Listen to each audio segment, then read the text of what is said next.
Hi, my name is Coco with blackfilm.com, and I'm here with Derek and Preston Dark, the producers and filmmakers behind Blue Chippers, Next Man Up. Thank you both so much for joining me.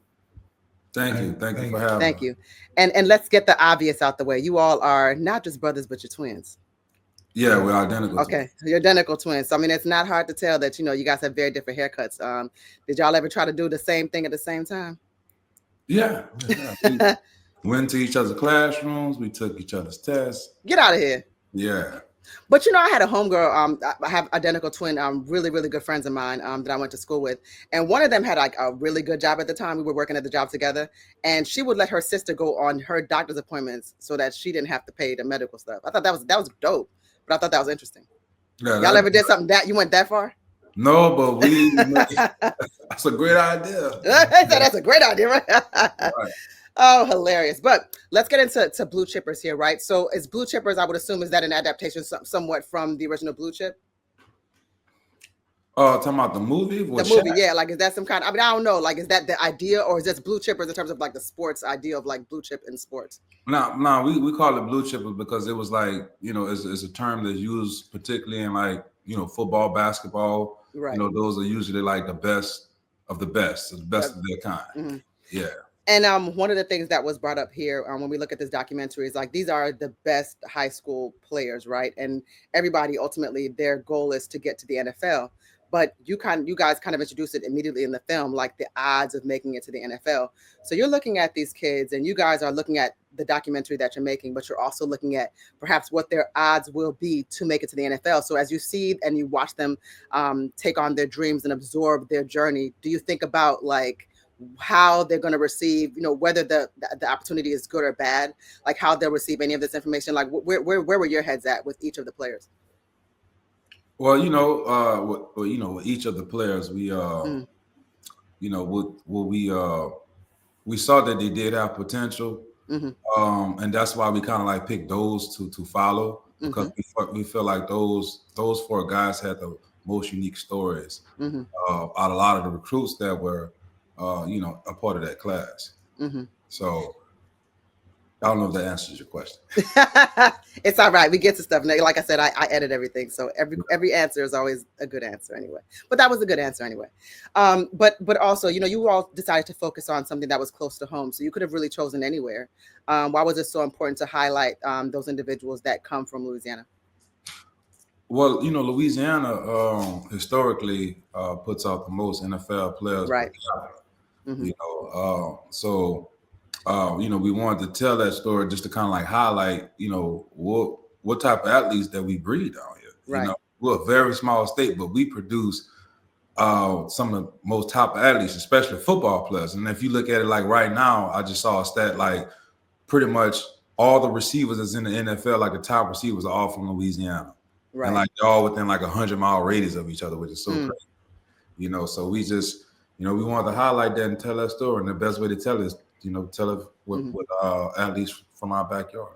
And I learned that actually as well from watching. But just looking at that, like, what do you think it is about Louisiana? Like, again, as you said, statistically, that's just a fact. But what is it about, the fabric of Louisiana, the culture? And I saw exactly like how even from a collegiate level or high school level, how much, because even I went to a high school that people were really into the high school sports as well. So it felt like a sports town. But what is it that's unique about Louisiana in that way, that it's just separately and just differently, not like any other place in the United States? We just have a unique style of football, and it's a lot more aggressive and a lot more just in that moment. You know what I'm saying? They play big, they play fast, and they play strong. So that's the mentality of Louisiana football, and that's not a mentality that everybody else has. Like Jeremiah says it. I'm sorry, but Jeremiah says it at the beginning of the film. Jeremiah Gray, he's a guy that he's a mentor of a lot of these recruits. Louisiana football is grimy. It's passionate. It's passionate. That's what sets us apart from everybody. And then you have these mentors here, and then you have Marshawn Lynch as he's working with the players as well, right? And he's talking to them, and he's like, he asked a question like, like, what's the most money that you ever held? You got all my little running backs right now who I know finna go to college and do their thing, but at the end of the day, they finna be getting checks and most of them probably ain't never even held. Well, what's the most money one of y'all ever done hold? Like 2,000-3,000. 2 or 3,000. So I'm saying though, you feel me? You get somebody holding, you feel me though, holding guap, and you cut them loose. You feel me? You know how it is. Most of us come from neighborhoods where shit, if you up a couple bands, you winning. Look, what you gonna do with your first check? I don't know. See what I mean? That's the point though. It ain't like I'm putting him on the spot, but you feel me? Look, my guy don't know. Every college need to go ahead and put together a finance class to teach these little what to do once they touch their bread. ASAP. So you're talking about people then, especially like when you're listening to these stories, these are not kids that were like, that grew up in like posh circumstances, right? With like the best of the best, they just happen to have a unique talent, right? Like you said, it's a fractional percentage. What is it? You said it's 2% make it to the NFL, I believe you said in your stats. Yeah, right. Yeah. Something real, like minute, right? Just compared to when you think about them, and when he's talking about that, like guys, like this is the amount of money. But what really stood out to me, besides him saying that, when he's asking them, like, look, this is gonna be a whole lot of money, right? And we're gonna get into the name, image, and likeness stuff. But when he said, when it was said here that like you're not even just when you're getting somebody, you're trying to recruit somebody to come to your school and hoping that they'll commit. You're not just recruiting that individual, you're recruiting their whole family. So like everybody has to be on board with the program, in the system. So you're watching that and it's like, what about when somebody's mom wants you to commit to this? I'm looking at how Louisiana looks at sports, right? I'm looking at how these families look at football. So, your son who's ready to play or commit to a college might want something. And mama might be like, I want you to go to Texas. I don't want you to go here, right? So when you're looking at that dynamic and how like moms are just as much invested in the process, what's that like to see that? I mean, it was great to see like, the moms like really having a part of the process. Right. Like I look at Jalen Lucas, mm-hmm. his mom and dad, James and Latoya. Mm-hmm. It's speaking with James, like it gets tough, right. Because mom feels this way, dad feels this way, and ultimately it is a family decision, but that kid has to be comfortable. That's so right. Seeing it unfold, especially since all the guys signed to one school, then 2 years later they went to the portal. Man, it was just interesting to see, mm-hmm. The parents talk about, the struggles to make those decisions, mm-hmm. Along that journey. It's hard. And filming it, we realized like, man, this ain't easy. Right. So when you film something like this and you spend so much time with the families, I'm sure to some extent they become an extension of your own family. Where do these relationships lie? Like, do you still keep in contact with the players? Are these still people that, that you hold very close to you? I mean, you're part of something so special. Oh, yeah. I speak with them all the time. Mm-hmm. And I actually met with Terrence's mom last week, and I drove up 2 hours just to check on her because he's, mm-hmm. Terrence is back into the port, and that's a whole lot to deal with. Yeah. That kid had a specific goal for mm-hmm. himself, and it's for his family. Now he's going going to his third school. Like that's tough, mm-hmm. Because now the chances, we all go back to that stat at the beginning. Mm-hmm. Mm-hmm. Mm-hmm. So to me, I always keep in touch because at this point I'm more than a guy that just made a movie that their sons are starred in. I'm bigger than that. Yeah. We bigger than that. No, that's awesome to hear. And just even looking at things and like, I'm glad to hear that you said that you're bigger than that for sure. But let's go back to the name, image, and likeness aspect of this. And you did this sort of at the cusp of all that, coming to fruition. Now, prior to this, kids could go to school and the schools, and we see how collegiate sports, how much money that comes out of that. You got millionaire head coaches and so forth. Kids couldn't make any money off of what they were building, right? So now things have changed. Do you think that has positively impacted the sport in that sense, or really what has shifted from what you guys have seen, having been so early in terms of documenting this as it was happening?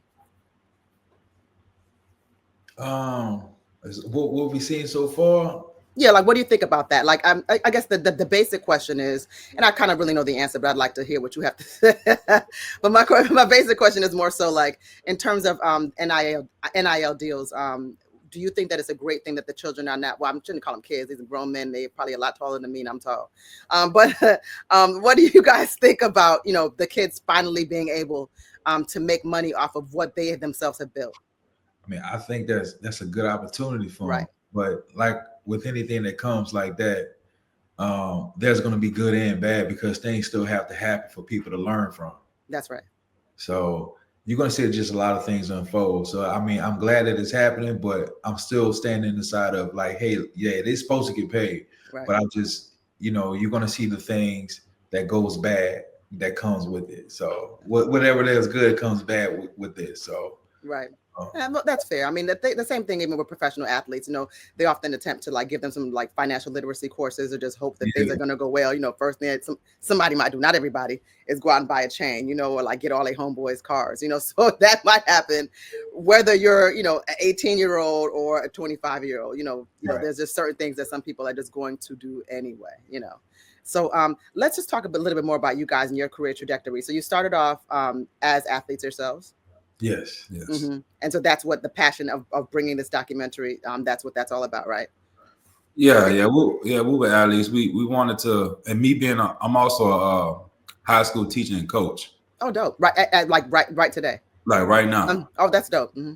Yeah. And I've been doing it for about 11 years now. And then just over the years, I've just seen, you know, parents and players that have these expectations of wanting to be D1, but they don't have any information. Mm-hmm. Right, how to attain that status, or even how to get recruited or maintain that status. It's like it's you know, it was kind of like the blind leading the blind. Right. So kind of want, and then also too with the whole NIL being so present, Mm-hmm. right? You know, us seeing it come. You know, we wanted to make a guide. You know, especially for, you know, African American kids, because I mean, you know, if you look at the statistics, I think it's like half African American, like they're like the majority. Yeah. You know what I mean? So you got, you know, if you're gonna be playing football, you know, you gotta know your value, you gotta know how to get there. So I think this is the perfect guide, you know, for athletes and their parents to Mm-hmm. check out, you know. Mm-hmm. Mm-hmm.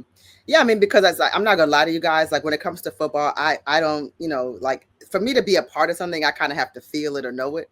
I can't play no football. You know what I mean? So it's like, I'm not, you know, I ain't getting on no field. I ain't running. I can barely run. I got asthma, you know, but it's like, I don't know. Like, so it's like, it's really interesting. So I always sort of try to absorb everything around it. And even having said that, you guys even got into like the mental health aspect of it and like the psychology of things. Like, you don't even think about like, okay, this person could play good, but like, are they mentally there? Like, can they handle all of this? Because you got to be in the game for that.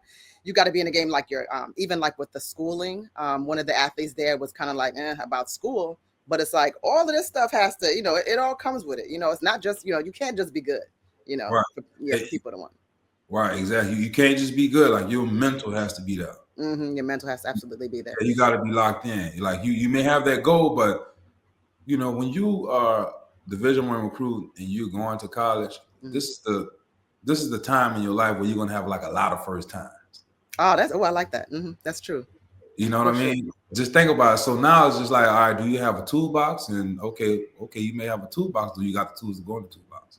I like that. So it's hard, you know, and mental health does play a big part of it, you know, if you're trying to reach that goal of getting to the NFL. Mm-hmm.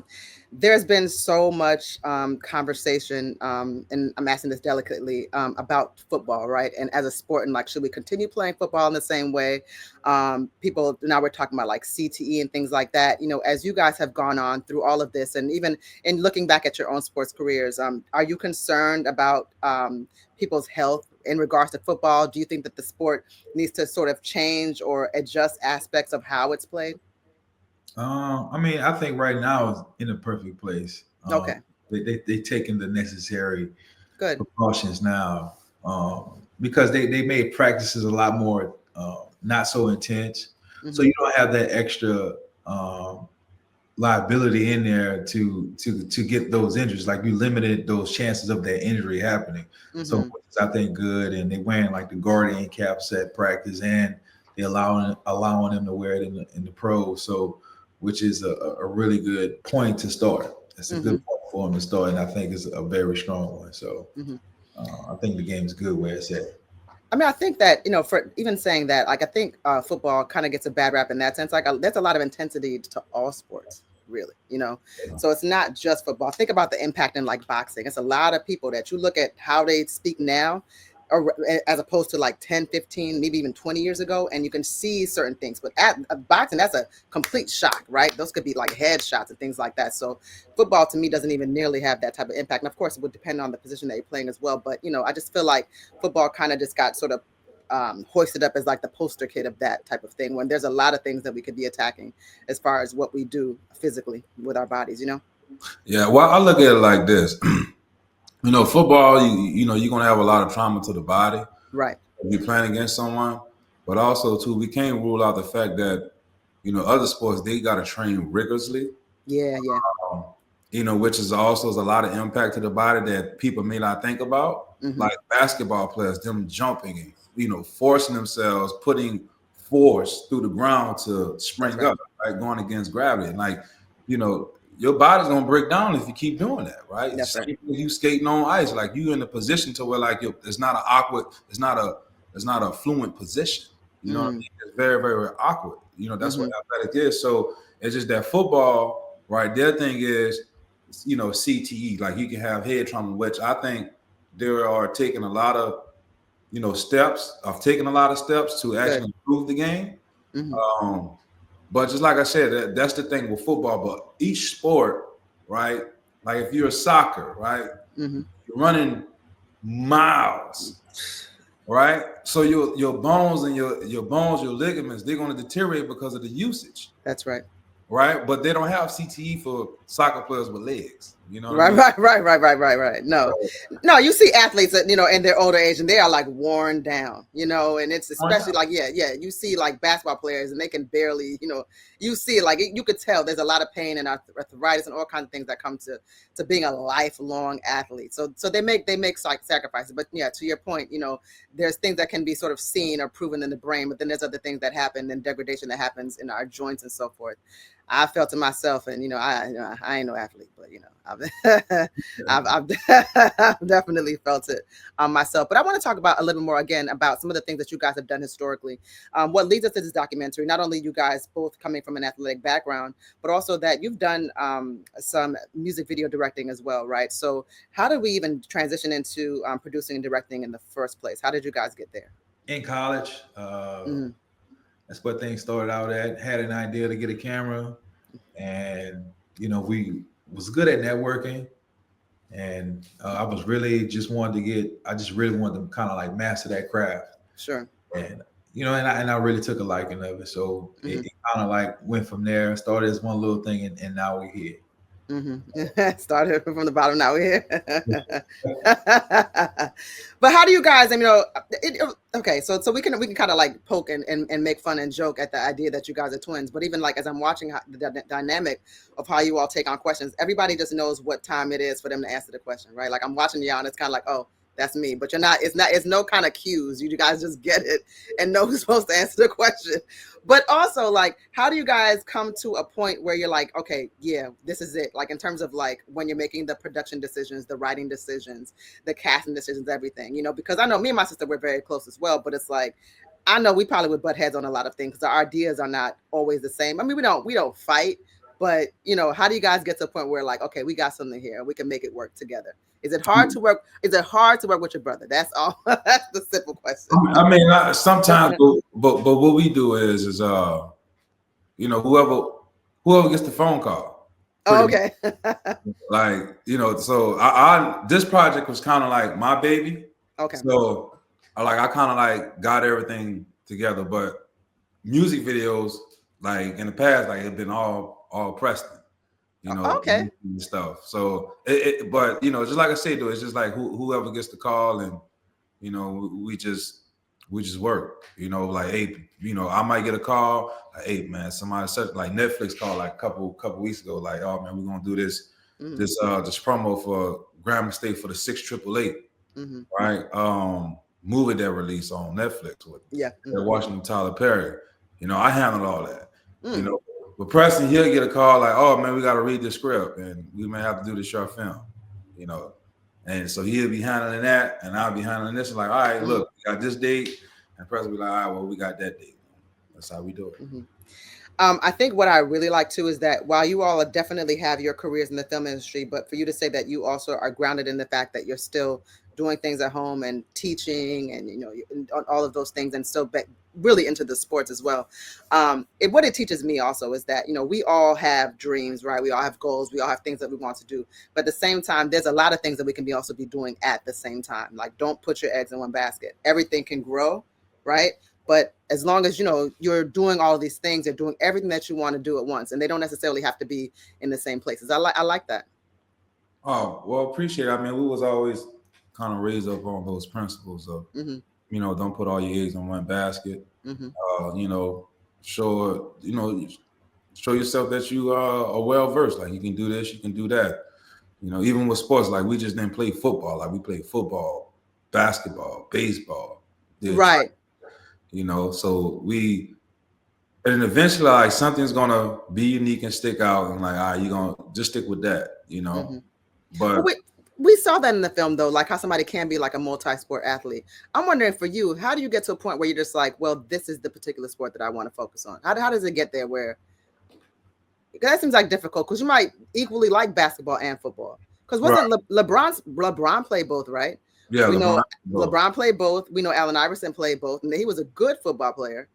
You know, we have different people that are multi-sport. Even professionally, there's people that have played professionally multi-sports well. So, like, how do you even figure out that maybe at some particular point, maybe I'm just doing, I mean, is it a stats thing, or is it more like a passion thing? I think how people pick it, like, they kind of have like some success, and they could just see like the potential. And then, you know, what you do is you just kind of like hone in on it, right? Train for it, because, like, you know, nowadays, if you want to be you know, a football player, like, okay, well, you know, we're gonna train, like, we're gonna get you faster, we're gonna get you stronger. It's just so much that's out there just to improve your athletic ability, you know, on your own. I think, you know, that's a good approach to it. You know, of just sticking with one thing. And some people are just gifted at it, and just genetically, it just, you know, athletically, they could just do anything. Right? Yeah. So it's just not, I don't think at that particular point, if they're athletic, they can do anything. I think it's just about what particular sport they choose to play. Right. I think whatever they play, they can just excel in it. They tried so hard in high school to put me on the basketball team, because my brother was good, you know, he could play. And so then I'm 5'10", so they used to walk me on, like, every time, like, you know, come on, she could play like her brother. I was trash. Like, I've always liked basketball, but it's like, no, I was horrible. But I can play video games, you know what I'm saying, but not basketball. Like, I can, you know, no. And it's just so interesting how hard they tried. And they'd be like, yo, you really suck. And I'm like, I've been telling y'all, when y'all keep walking me on trying to make this happen, you know. So yeah, some people they ain't got it, you know. So yeah, the height's there, but the skill level is not there. No. And I've had various points in my life where I looked like an athlete, you know what I'm saying? But that don't mean nothing, you know? So in short, fellas, I tried, and it, you know, that wasn't my strong suit, you know? So ultimately you said that you guys want people to get out of this documentary. You kind of want it to be like sort of a guidebook, like you said, right? Where people can kind of, understand what they should do or maybe shouldn't do. Yeah. I want people to be educated. And just, you know, have options on and just information on you know, being recruited, getting into it, and knowing how to maintain, you know, what your level, and just knowing how to excel, and just knowing just the world and the environment of recruiting. You know? I mean, so they can know what they're really getting themselves into.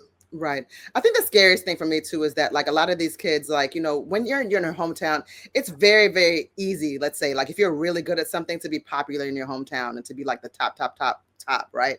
But then when you get to college, it's like everybody, this is D1 now, everybody's good, you know?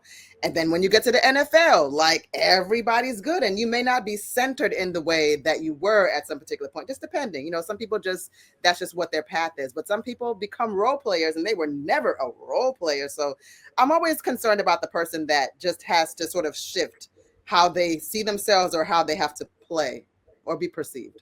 Does that make sense? Yeah. That's a hard thing for an athlete to transition to, especially like you went from being a man into now you have to be a role player. That's tough, but when you get to the professional ranks, there's a little bit of incentive called money. Yeah, exactly right. Exactly. Okay. Well, look, man, some people like, hey, man, I'll play whatever you put me. Exactly. What? Yeah, because what's the league minimum for an NFL? Well, NFL they're not guaranteed, but right? Nobody's guaranteed. But what's the league minimum? What? NFL is supposed 465,000, I think. Like, oh my God, I'm only making 40. Yeah. Okay, I'm not going through that. I'll be happy. Yeah. You still get all the perks and all that. Exactly. Because I could be not played and I could still get a ring. No, okay, I don't know about that. That might actually, to be honest with you, if I really cared about a sport and if I was really in it for the game and I got a ring and I didn't play, that wouldn't feel good to me. Oh, you had it. I mean, everybody has a contribution on a team. Yeah, your contribution might not be on the court, but like fair. Practice, like you got to practice against these guys. Okay, that's fair. That's fair. Yeah. So you gonna practice way more than you gonna play games. Okay. See, that's what makes you guys coaching material and me just somebody that I feel you. Everybody wants the name call. Everybody wants the person to be like, that's my baby. Right. Yeah, I get it. No, it's a lot I could do with $400,000 a year, Yeah. Oh, No, but I thank you both so much. And actually, this documentary, you guys have it on. It's not just streaming on any one place because what is it? Google Play and Amazon. Google Play, Amazon, Apple TV, and Apple TV. And you know what, guys? I have all of them. Awesome. So it's on Google Play, Amazon, Apple TV. Are there any closing notes or anything that you guys want to share in regards to?